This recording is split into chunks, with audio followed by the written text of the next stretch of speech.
We already have 15 million vacant homes out there right now, and an additional 3.3 million seasonal homes. And so this inventory shortage narrative is just, it's total, BS. And sure, do we not have affordable homes? 100%. Are we sort of low on the upper middle class home that's the three bedrooms, three bath, that kind of thing? Yes, because those are the people that can afford it. And so there's a shortage in there. But in general, we per capita, we have never had this much housing. So Welcome to the Rose Show podcast. Today, we're going to go inside the real estate market, multi-trillion-dollar industry that affects everyone. Shelter, one of the most basic needs, whether you're buying, selling, or renting. And I have the honor of being here with Melody Wright. Everybody loves Melody. We're so excited to be meeting for the second time today. She is a strategist, writer, technologist, GFC1 survivor. She has an amazing Substack. She has a YouTube channel as well. She's our leading indicator in the real estate market, boots on the ground. How are you doing today, Melody? I'm doing well. I'm just so happy to be back. Thank you for having me. Thank you for coming on. You are a busy woman. You do so much, and we're so grateful that you're here to tell us what's really going on beyond the headlines and under the hood in the real estate market, the shadow markets, real estate inventory, loans, data. We want to hear it all. So last time we met, we had home sales down, prices still stubbornly held up because of low inventory, people holding on to those low interest, low mortgage rates. Now we are summer 2025. Prices, I believe, are coming down. Inventory is finally trickling up. Tell us what's going on out there, Melody. Yeah, so it's a very interesting month, and a lot going on. And you could so thinking about those prices, they are definitely pockets all over the country. We started to see year over year prices come down in the cities that I track. I track 85 cities. We had over 21 cities across the country, not just in Florida, not just in Texas, but in the Northeast, in the West, in California. 21 cities have negative year over year and month over month price declines. And this is so unheard of because back where we were, everybody just thought prices were going to be super sticky. You know that that was not my view. So since then, so I came out with some crazy forecast at the beginning of the year saying that we would see a 9% drop in the NAR, or National Association of Realtors series, which everybody thought was bad. You know what? Um, I'm not saying still I want to see June data. It may not be that low, but since then, when everybody, so Lance Lambert did a like a poll for everybody out there, all the like Redfin, what did they think their forecasts were going to be? So Macro Edge, a group that I work with, we were the only ones out of that poll that had a negative price at the end of the year. But since then, Redfin has joined that party. Zillow has joined that party. Now they're only forecasting a 1% drop. But what I want everyone to understand is the signal, not the numbers. I live in the numbers, and I'm telling you that with them coming out and saying this is your cue to be concerned. They did everything they could last year to deny reality. And here's the other thing: these folks are in the business of selling homes. I'm in the business of tracking the consumer and what they can afford and credit quality. And the brokerages, they're not paying attention to debt to income. They're not paying attention to credit quality. They're paying attention to what someone may qualify for. And I'm sure we talked about on your show is I kept raising the alarm that credit scores were inflated. And what you have so 85% of the mortgage market is owned by the government. And they have these underwriting models, which rely heavily on guess what? Your credit score. Well, what wasn't happening is delinquent student loans were not being reported to credit. Additionally, you didn't have, you were on forbearance, which is different from a delinquency reporting for mortgage. You were not getting evicted. All these moratoriums meant that credit scores were highly inflated. And, the Fed did a recent study where they went through and said, due to student loans, we're seeing drops of over 180 points in some cases in credit scores overnight. Because what happens with student loan reporting, and I'll get to why this is so important to housing in just a second, Mm-hmm. but what happens with student loan reporting is they don't report to the credit agencies until you're 90 days delinquent. So you don't get like a little 30-day on your credit, 60-day. It goes boom, 90-day like that. And so overnight, people who had not, they said they hadn't heard anything. They'd gotten phone calls, they'd gotten letters, but nobody looks at that stuff anymore. And I'm hearing junior bankers, tech people, all these people weren't paying their loans, which just kind of blows me away. But I understand that they were kind of also being promised they might go away. So I kind of get it. But no matter what, we signed that contract, right? I signed it. I signed it. I was 18 years old and I was real stupid. I signed up for my first credit card the same day, but I still signed that contract. And so, yeah, lots of things need to change around this, but it's still a debt obligation. So anyway, overnight credit scores just started dropping. And by the way, we don't even have the full amount. So the DOE, the Department of Education, I got into a ex Twitter exchange where the guy's like, it's not that bad. It's only 8% delinquent. Look at the Fed schedule. Like, no, no, no. They're not yet all reporting to credit.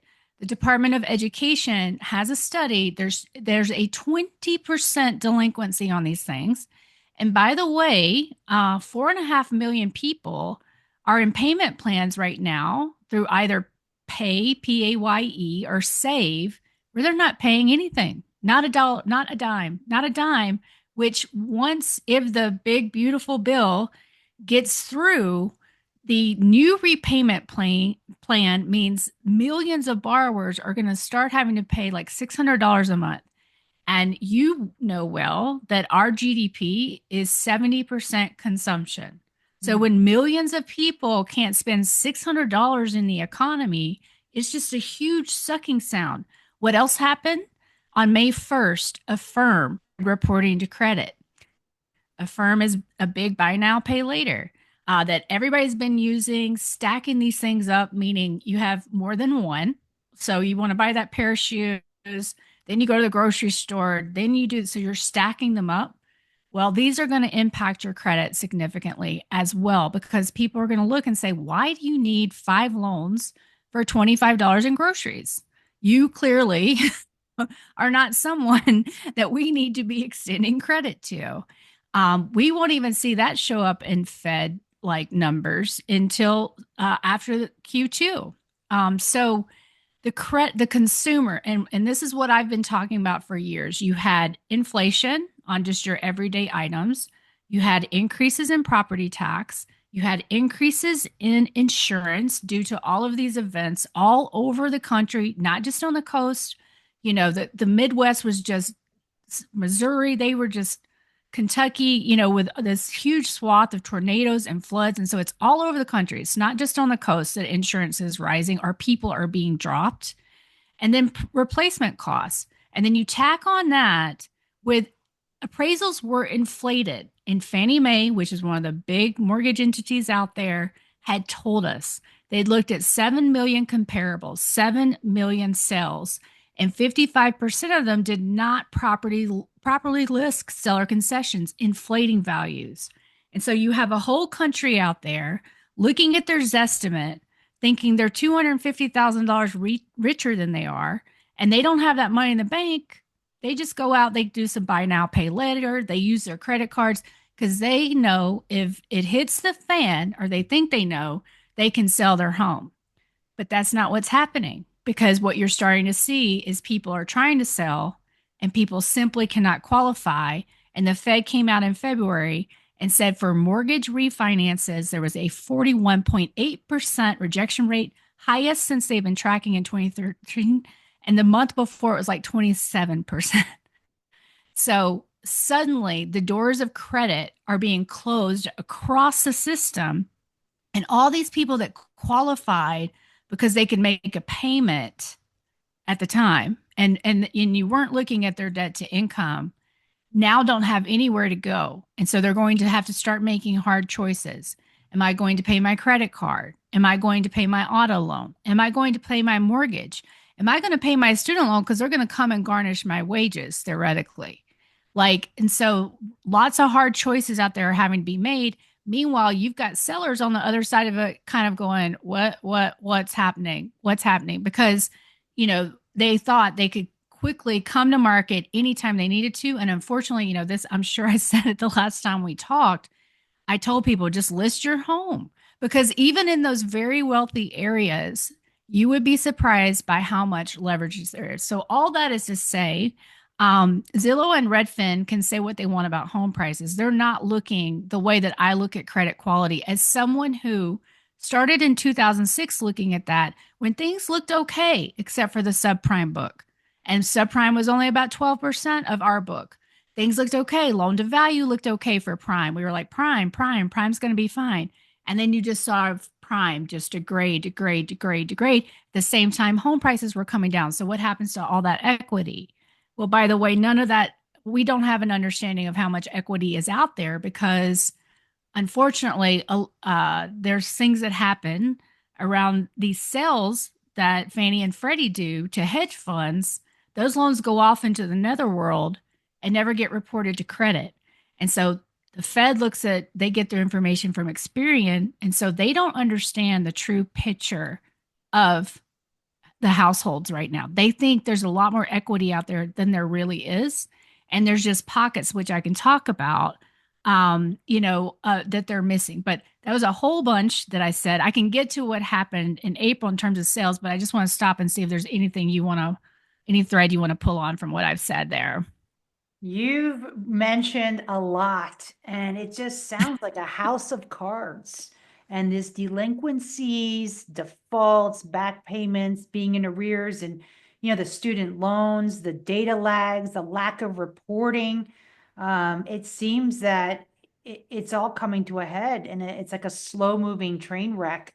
I love that you're consumer focused. So you give us a fresh perspective, different than what people read in the news. And I think if people watch the news, they're going to be clueless about what's really going on. That's why I say you're a leading indicator. You called all this last time we met, and it's all coming to fruition. The Affirm, I mean, that's just, I mean, the buy now, pay later. We are a consumerist society, and like you said, 70% of the GDP is we're consuming, and we've overvalued our assets. And this is all a symptom of this over leveraging. It's like a drug. Debt is drug Absolutely. infused, right? So I have, Yes. before we break it down into the parts, and I want to get into, I know this will all contribute to more inventory. Um, are we facing a massive incoming of foreclosures? Do you believe? Do you believe that that's where we're headed?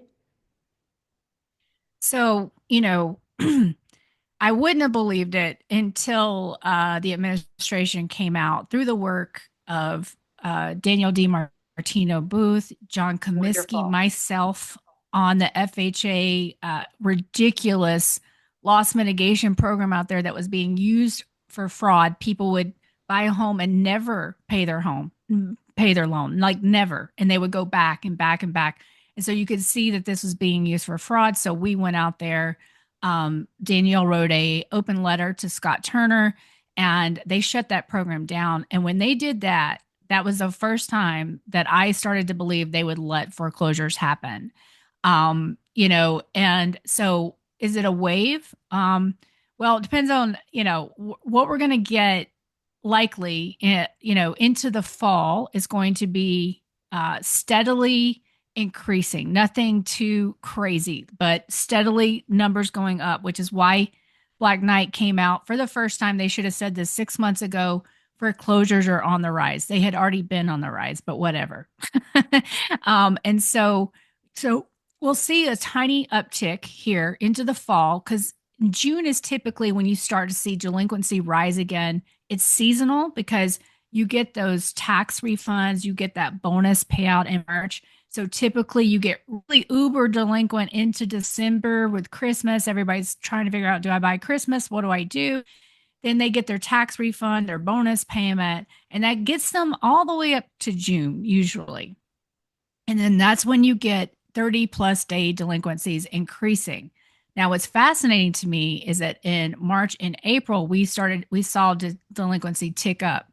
That's really kind of atypical, and it's a signal. And so I think that in June we'll see how many people are going to cross that 30 plus day delinquency, which we call the death cross, because it's that choice that you're going to let go of your credit score at that point. But what there's already people that have run out of their benefits, and so those are slowly trickling into the foreclosure pipeline. But we get to October, that is when that student that loss mitigation program that was wildly generous is going to be shut down, and you only get to do one every 24 months. People are just going back and back and back and back and not paying up to 30% of their UPB. Additionally, and this is a big one, and I'm meeting with servicers to find out the timing on this one. There was an old requirement that you could not get an FHA loss mitigation workout if you had delinquent student loans. Okay, well, what I'm trying to figure out by just tracing the documentation, it looks as if that requirement was always there, but they weren't populating the system called CAVERS that you go to check if those loans are delinquent or if you have delinquent student debt. Well, I've spoken to several servicers and they all have a different view on it. Some say it is always a requirement, and yes, absolutely, they're going to start doing it now, while others are saying we'll start doing that on October 1. So I'm meeting with a couple of servicers this week to find out. But if they start doing this now, then those foreclosures are going to accelerate a lot faster than I would anticipate into the fall. But post October 1, and you have to understand it takes 120 days to refer a loan to foreclosure. And there's all kinds of stuff that can happen in those 120 days around state noticing. Your servicer forgets something, they have to restart. It's crazy. But 120 days. And so we will not see a foreclosure wave, in my opinion, likely until Q1 of 2026. But we are going to see a slow buildup through the end of 2025.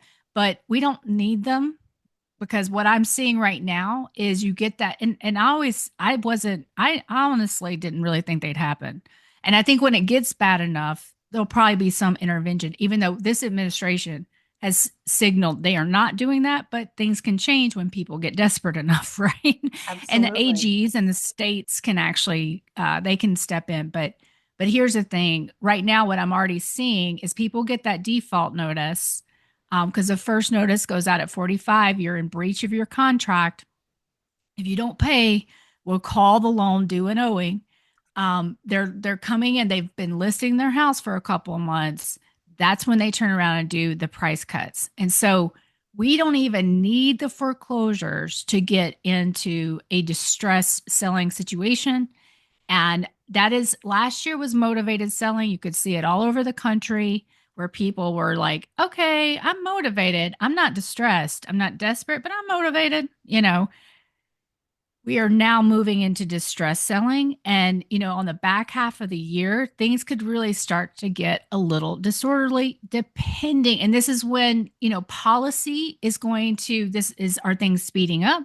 Are things slowing down? Because when I started talking about this in June of 23, went out on the road, all of this, like really nothing has changed. The only thing that changed was policy to slow things down during the election year. And so now we've got to watch our signals for, is this slowing up? Is this, slowing up? Is this slowing down? Is this speeding up? Because unless we all get really high paying jobs, maybe the UFOs come and give us high paying Right. jobs. I don't know. None of us can afford these homes. Even you're uber rich. This is what I love reading the news for, just signals, and watch how many, famous movie stars are listing their luxury properties that they've, did everything to acquire and held on for 20 years. Now that I've said it, you will see a story like this every single day because the rich don't get rich or stay rich by spending stupid money. And with insurance and taxes where it is, you're rich as well as your landlords are saying, no, thank you. I'm tired. Like, this is too much money. I can't. Why would I carry this albatross around my neck? And that's the other thing. The landlord class is getting really, really stretched. And, with what happened last year with the disasters, the fires, the hurricanes, many of them are already like, I need to get out. And that's where we get to Florida and you're seeing, I mean, the madness there that is, and we can talk about that now, but I'll Yes. stop again. Yeah, perfect. Because you once again you give us so much information, Melody. You're amazing. I appreciate you so much. Let's go from foreclosures, distress selling. Let's put all those in a one boat because there's just so much here. We know we have a K-shaped recovery or economy, wherever you want to dive much of a recovery. Right. We have gig economy, part-time workers, labor force participation rate is low, much lower than it was before the pandemic, and I think even lower than 2000. There's a lot of uncertainties, and real wage growth is dismal, if anything at all. So this all contributes to this distress selling. I want to, before we go into deeper of the inventory, because we know that real estate market is a function of supply and demand, and this will all add to that inventory. Could you break it down for us by the regions that you're seeing this most? Because, real estate's slow and it's very regional. And a lot of the data we get out there is national. They always give us these national numbers. So we want to know regions. Where are you seeing the most distress or potential foreclosures and any particular type of the market, meaning entry level homes, any certain price range, any demographic? Of market price and so forth that you're seeing the most where it's beginning and really accelerating quickly? Yeah, so there is so much going on, like you say, and I track 85 specific markets, and that's a lot, but I break it down regionally, which is why I was able to see why I went to Florida first, Mm-hmm. why I went to Texas second, why I went to California third, and I will be going to the Northeast soon. So, kind of just giving you the trajectory, the arc of how this has all gone down so far. Florida started showing great distress. It was distress when I was down there in 23, but folks didn't wake up to it for another year to 18 months because you just had so much inventory. But I could see I was down in Fort Myers, right after Ian, all investors were scooping up those waterfront properties left and right. By the time, all of a sudden they're like, oh my God, the insurance, what am I going to do? So I through Fort Myers, all I could see was first signs, right? I mean, and nothing rebuilt. And so I drove all around Florida in 23. And I mean, the amount of inventory being built was just insanity. And so that is where we started. On my very first trip, I went to Nashville. That was nuts. Austin in Texas, and then spent time in Florida, but it went back to Florida because I could see how bad it was there. Then to Texas, where they were doing the same thing, building a ton of new build inventory. Now people are saying you're not going to get that in California. You're not going to get that in the Northeast. And that's absolutely true. That was the big refrain back then. But what you do have in California and the Northeast is negative demographics. People are leaving. And therefore, you do not need as much housing, as well as people don't understand the structural shift that has occurred where we don't buy homes to live in anymore. We buy them for investment. So I'm going to ask you a quick question, and I'll stick on the original thing, but this is important. Um, what do you think the average household size is now? Oh, it's probably Just getting much average. smaller. I would say, oh, let's do two.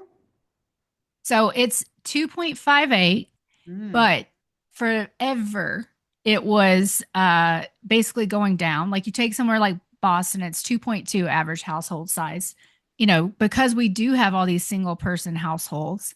But it is now starting to go up again. And that is key when you look at a market. And so you can look at San Diego now, go to Inside Airbnb, type in San Diego and really any of the US markets, and you just see this infestation of short-term rentals. So these homes weren't bought for people to live in. We had this lowest number of first-time home buyers last year than we've ever had. They were bought for speculation. So that's really important. California, losing over 300,000 people in LA since 2020 is going to make a difference. And so when I went out there, I mean, I couldn't believe it. I was on the 405 and it was, I mean, I've been on the 405 at 4 o'clock in the morning, in the morning, afternoon. There was nobody on that high. I felt like I was in kind of apocalyptic movie. I mean, it was just really strange. That has an impact on the market, but because people don't leave their homes, they just read the news and think that's reality and that there's FOMO and but it just takes a little bit of awareness to change that. And honestly, the awareness started in California probably in June of last year. And that's when I started talking about it. I mean, I was out there talking California, California.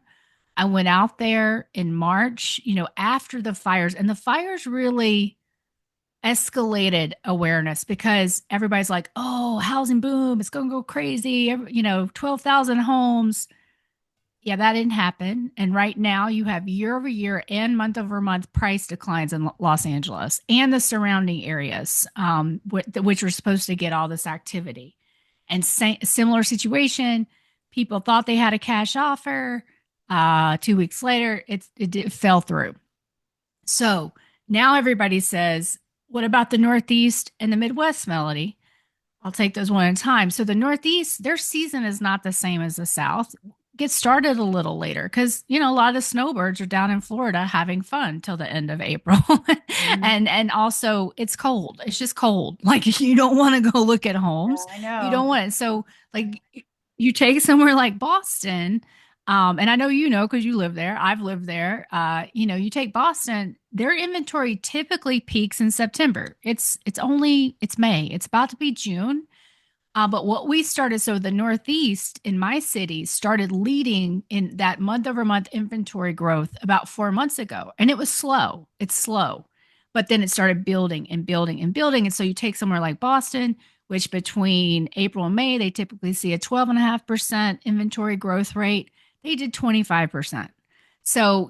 And you take somewhere like Westchester County, oh my gosh, like whatever's, and it's a big county. So I know I'm going to get somebody that says, in my little neighborhood where there's $20 million homes, you can't find anything. Yeah, okay. But in the whole county, you've seen over like 100% inventory increase year over year.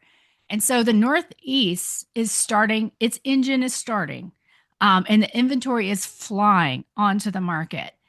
The Midwest last year, everybody thought they were the last great investment because you could get a home for $90,000. You could get a home for $200,000. So the investors just descended on Detroit, Cincinnati, Cleveland, all these places.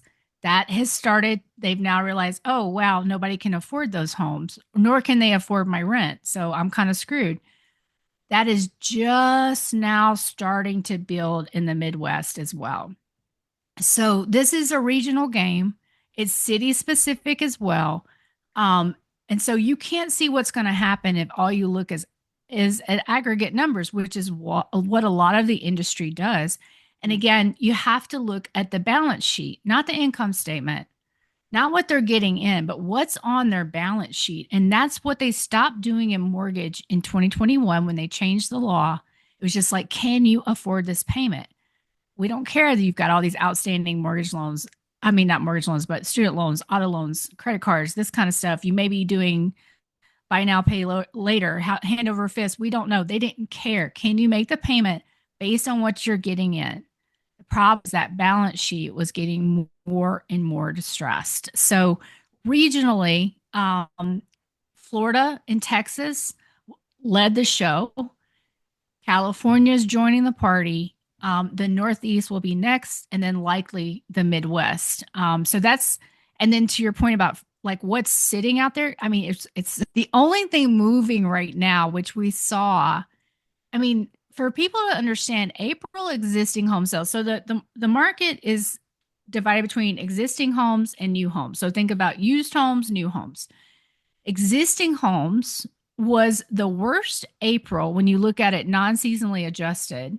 So 2023 was a little bit worse. Before that, they tie with 2009, April of 2009, for the worst April since 1999. We've increased population by 20% because the sellers will not budge. On the new home side, they actually had a very good April for them, kind of about twice their average increase in sales month over month. Why?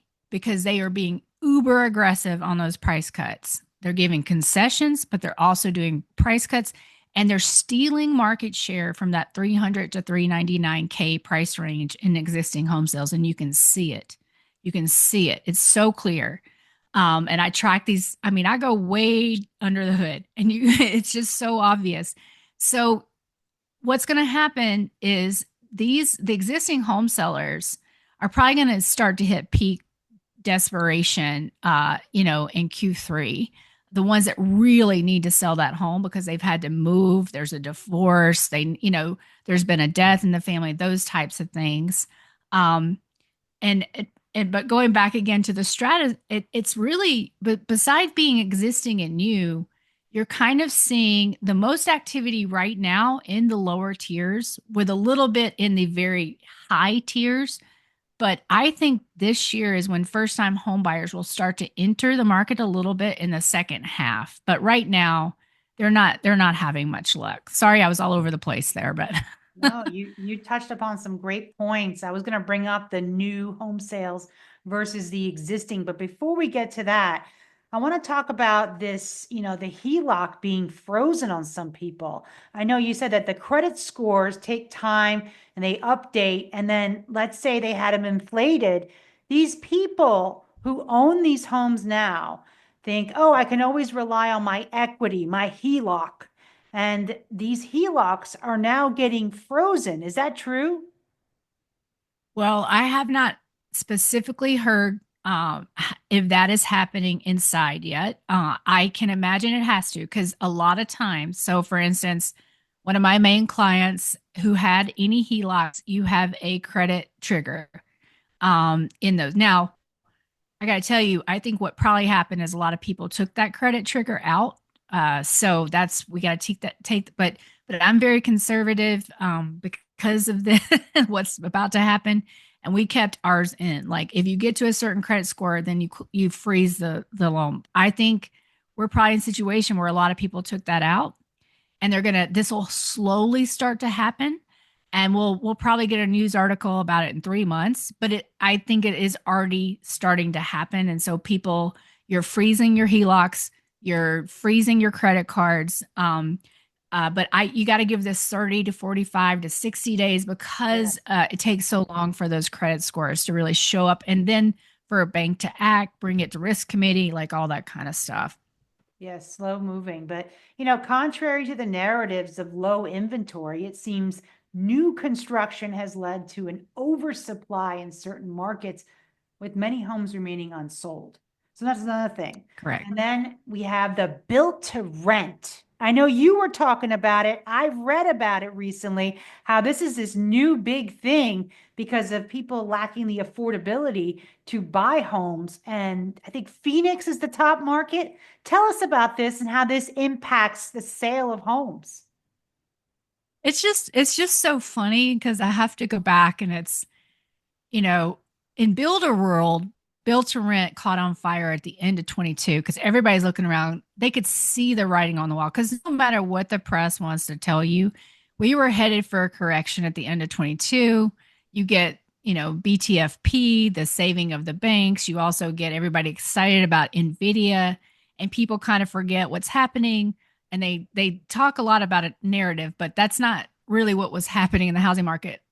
People knew, new home builders knew they were not getting the sales they needed. So a lot of people pivoted to built to rent. And of course, there was already a lot of it in pipeline. And what this is, and I've seen these things all over the country, is it's a single family home. but it's not like a single family home that I'm living in. It's this boxy thing that's zero lot line next to someone if it isn't already connected, like a townhome or that kind of thing. And so the builders pivoted to this because all they could see was rents seemed to be going up because people couldn't afford homes, so they needed a place to stay. So they went out and tried to get an apartment or rent and that kind of thing. So people went nuts so building these things. And then you had things where builders, maybe they had a big planned community down in Florida. They realized they weren't going to sell any of it. So a builder would sell it to one of these places like American Homes for Rent or Cerberus.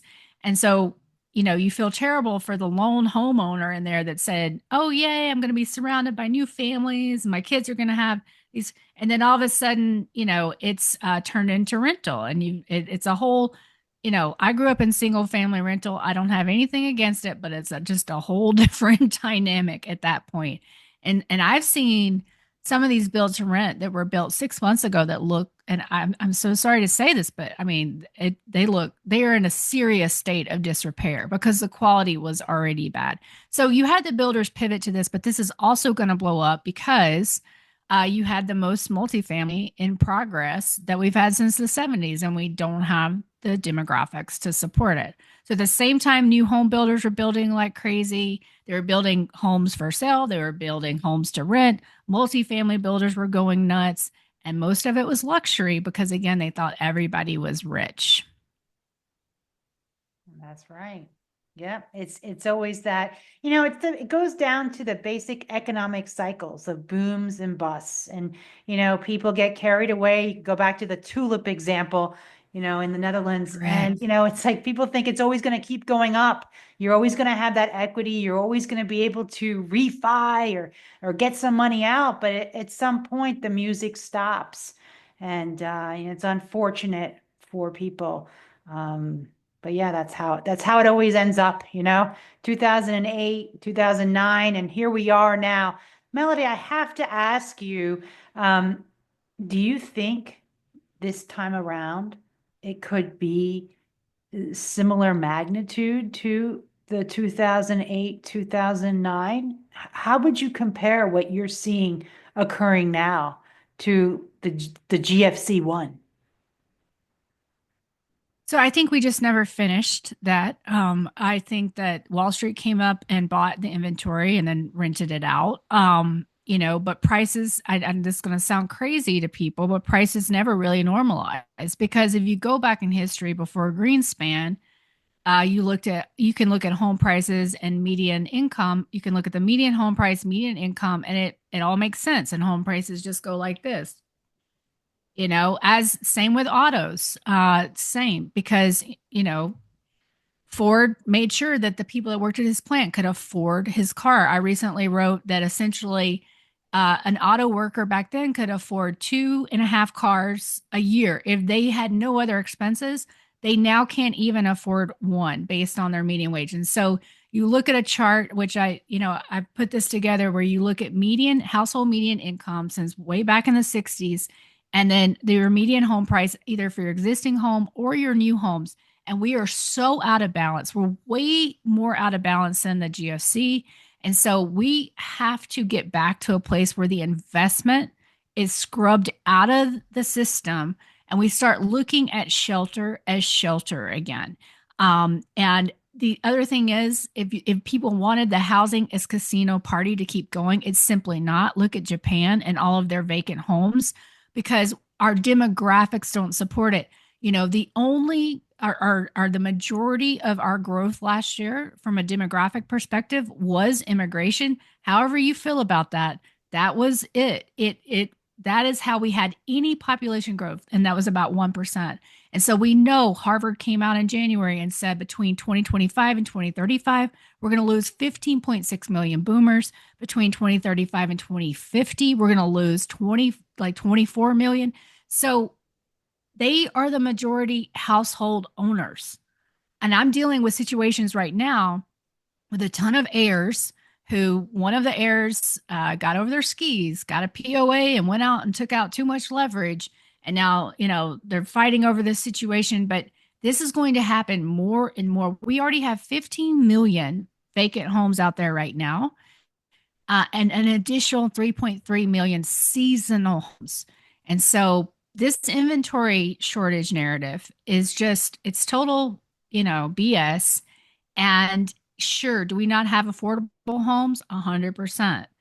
Are we sort of low on the upper middle class home? That's the three bedrooms, three bath, that kind of thing. Yes, because those are the people that can afford it. And so there's a shortage in there. But in general, we per capita, we have never had this much housing. So, it's just, we can't sustain it. Our demographics simply say that no matter what happens in the short term, we have too much housing unless we significantly increase immigration again, or we start to have babies, but we will already have a period where there will be too much housing and thus too much supply. What happens, right? Exactly right. And that's what I want to summarize what we've discussed so far. We know that real estate market is a function of supply and demand. That's why it's so important we discuss this supply, the oversupply, the inventory trickling up. And due to, we talk about in the economy, we see retail sales are down. If we exclude the front running of tariffs, we got to throw that outlier out. And then we see travel is down. Therefore, the Airbnbs, the vacation homes, the second, third, fourth homes, you're not going to be able to get those short-term rental revenues like you were before. Remote work is coming to an end for a lot of companies. And then we have, the boomers, like you discussed, that it's unfortunate to have to bring this up, but, we all die at some point. And a lot of That's them right. are, the older boomers are at that point. They're leaving properties to their descendants, and some of them need to dispose of them. They have different priorities in life, and they want to sell that. We have vacancies, and so we're seeing a flood of new inventory coming out. We have lack of affordability, and so now we have to look at the demand side. Now, it seems to me that this demand is pretty weak. And I want to get your thoughts on the demand. And I'm going to throw something else at you while you're answering that question. Is I'm not going to ask you to predict where you think the mortgage rates are going. We know the bond market does what it wants. And, it goes up, 10-year goes up due to uncertainties. It's the supply and demand with the bonds as well.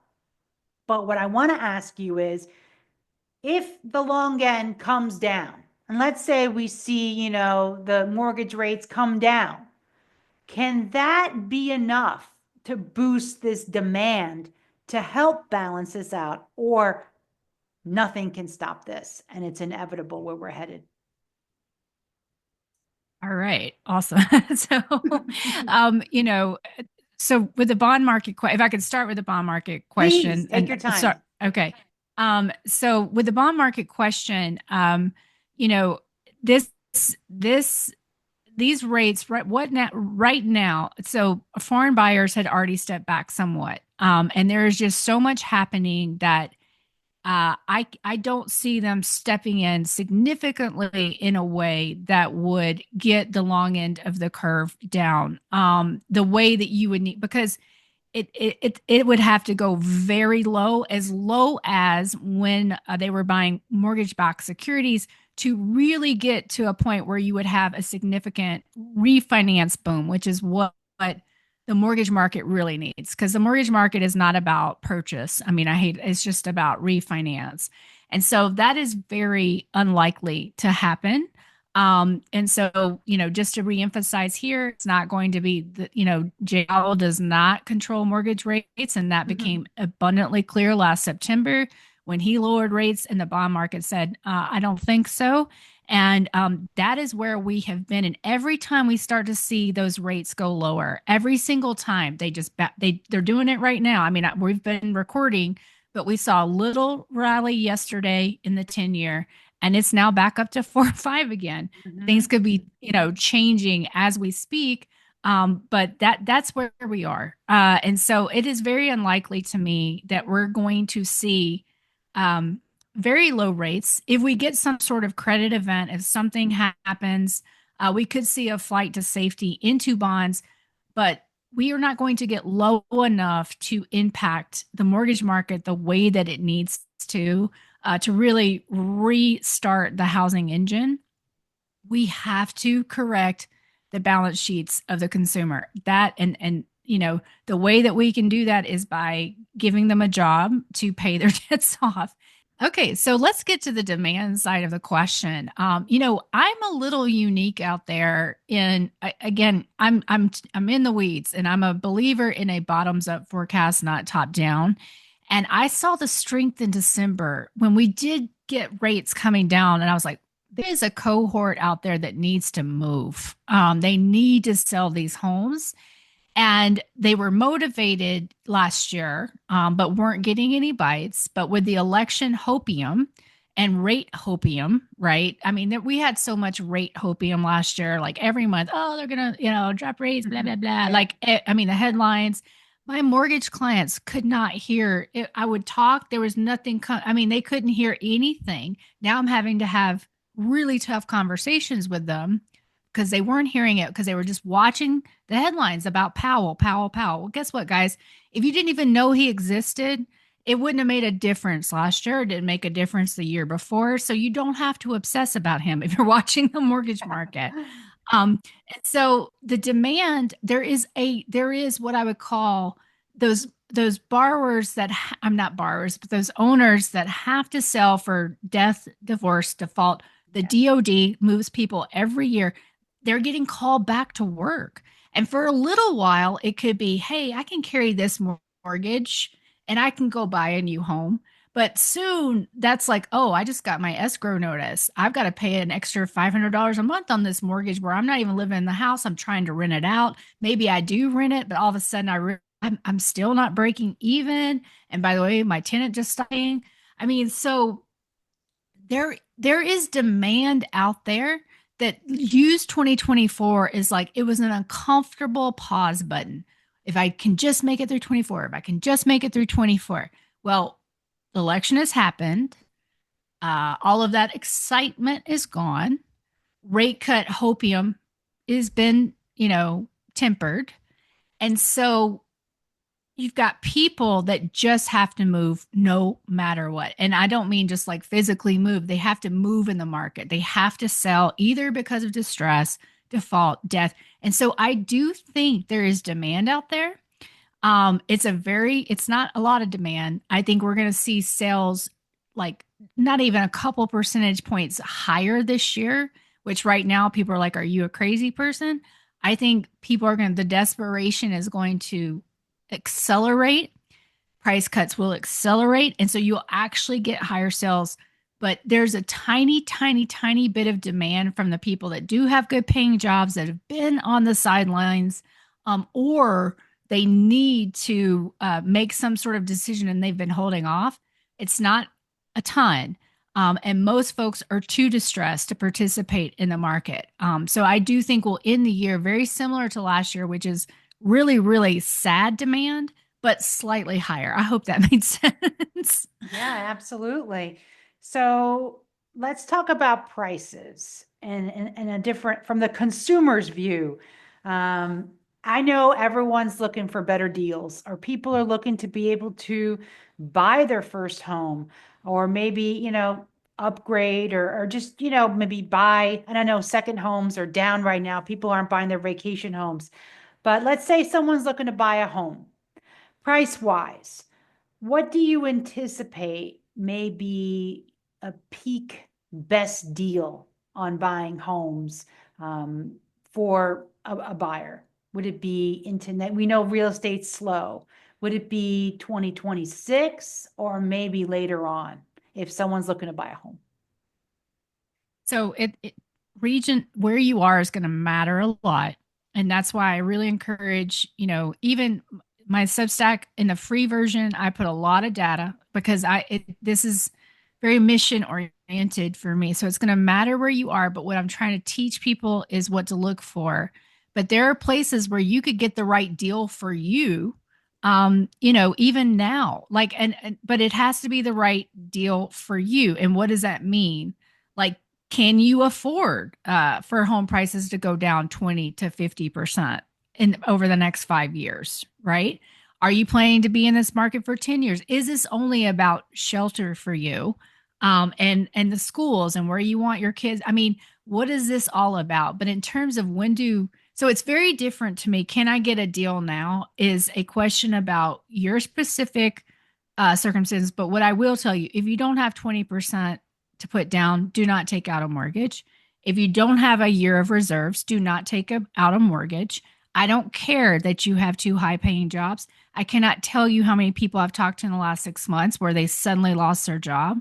So you need a year of reserves, you need a 20% down payment, and honest to God, you know, more. I don't encourage anyone taking on leverage right now to buy a home. I really don't.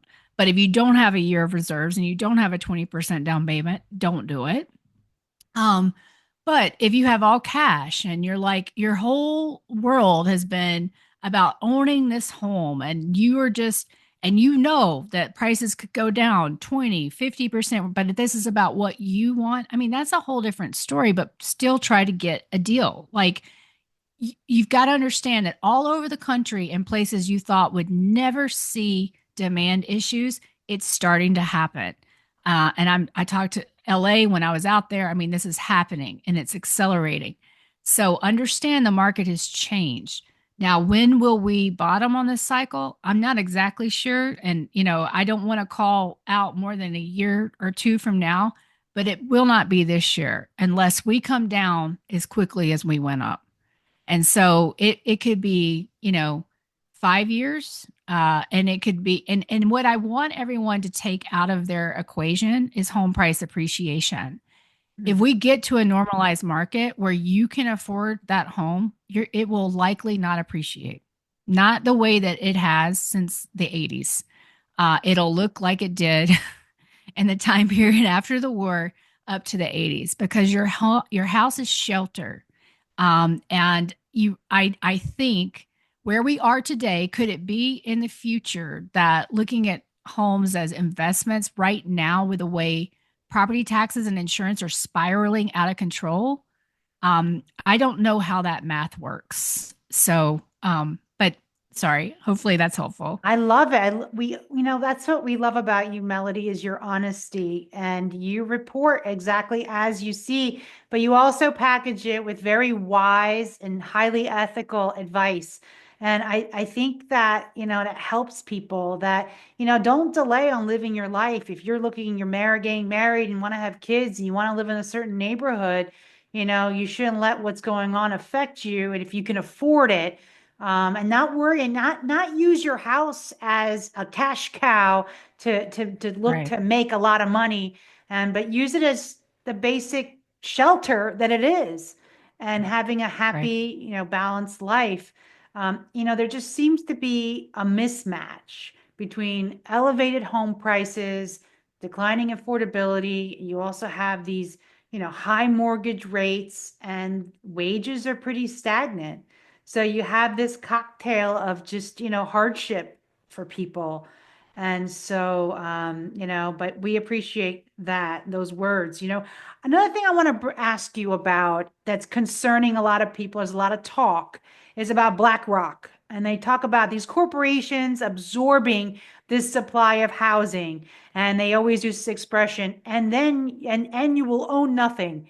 And it's like it's all these corporations buying real estate, which is what's holding up these prices. What are your thoughts on that? So, six of the largest seven are net sellers right now. Okay. And they have been net sellers. And they've also been doing things like trading them around with one another so Hmm. they can continue their mark to magic instead of mark to market. So that like you'll have somebody like Pretium sell them off to Cerberus and they keep that price. In reality, no.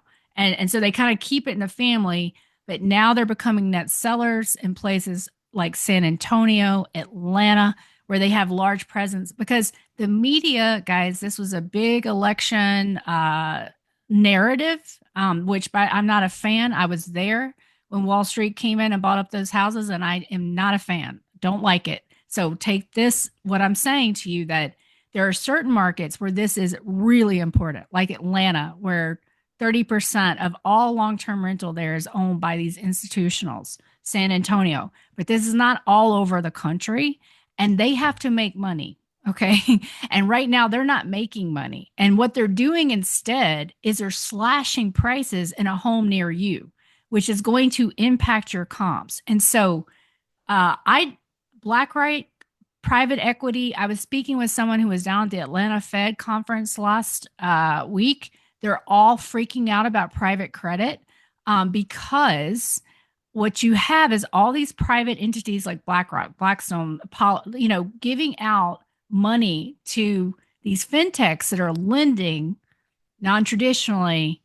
There is so much pain in private credit that is hiding because they're behind a black box that we are about to see the ugliness come. So they're not, could there be when it all crashes and you get really, are there going to be opportune people out there opportunistically? Well, sure, someone like Buffett, who has, by the way, what is he doing? He's selling his real estate businesses. He has a ton of cash, but the BlackRocks are not going to be solvent enough.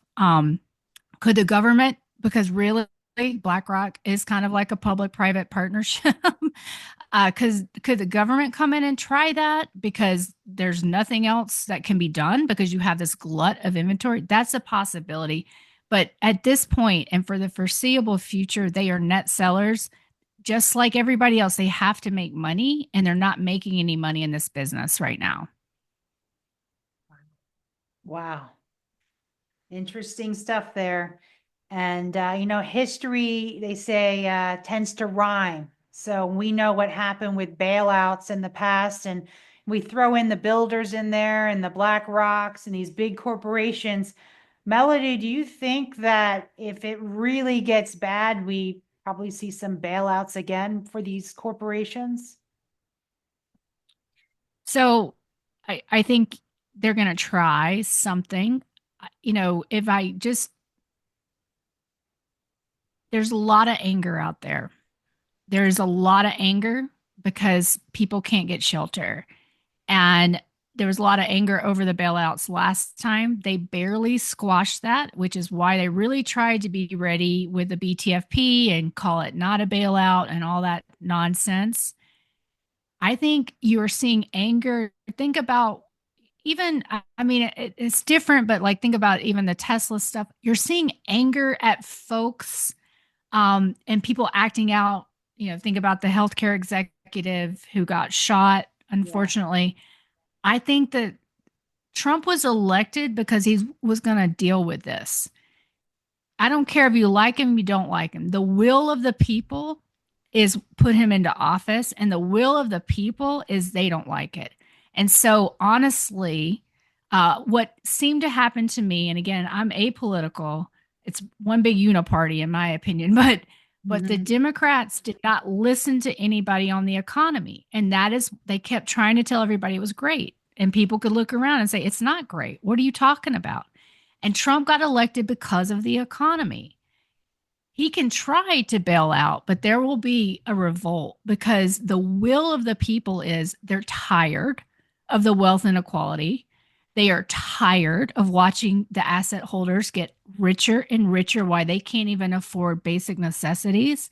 And so I think something might be attempted, but I don't think it'll last long because the will of the people is that something has to change. This gap between the rich and the poor is unsustainable at this point, and you'll get close to action of some. It won't be as nice as yeah. What was the Wall Street movement? Why can't I think of it right now? Occupy Wall Street? Yes, thank you. Occupy Wall Street. I mean, it's not going to be as friendly as all that, which I lived there at the time. It was a little disruptive, I have to be honest, but it's Absolutely. going to be a lot less friendly than that, in my opinion. But, anything's Yeah. possible. We'll see what Yeah. happens. Well, we appreciate that raw truth there from your opinion. I appreciate that. And there's definitely a lot of inequalities, and it's getting exacerbated, and it's coming to a head. And a lot of people are speaking about that. I mean, even, a friend of mine, a great economist, Dr. E.J. Anthony, you must know him. He reported recently how the previous administration said to have added over 400,000 jobs from last year, I think July through September. And they found out that they were all fake. And he had actually come on my show and Right. reported at the time that they were all fake jobs. And he found out that they were. So, like you Right. said, exactly in line with what you said, Melody, is they pumped it up a lot and they made it look rosier than it actually was. And now it's all coming out what really transpired. So, yes, people are angry. Well said.